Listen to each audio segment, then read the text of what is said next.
ഗുരുവായൂർ ഉത്സവത്തിന്റെ മുന്നോടിയായുള്ള ആനയോട്ടം ഇന്ന് 3 മണിക്ക് നടന്നു. രവികൃഷ്ണൻ എന്ന കൊമ്പൻ ഒന്നാമനായി.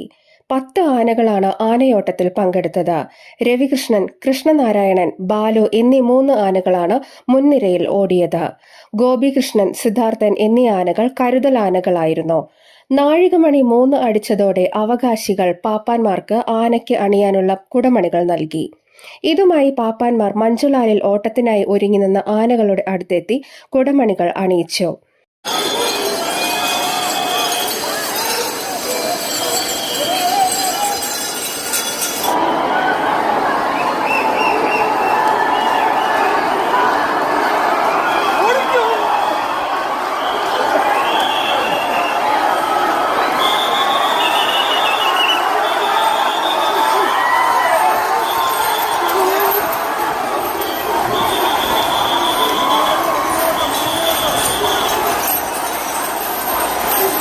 പിന്നീട് മാരാർ ശംഖ് വിളിച്ചതോടെ ആനകൾ ഓട്ടം തുടങ്ങി.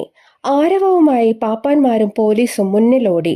വാശിയോടെ രവികൃഷ്ണനോടി ക്ഷേത്രഗോപുരം കടന്ന് കൊടിമരം തൊട്ടു.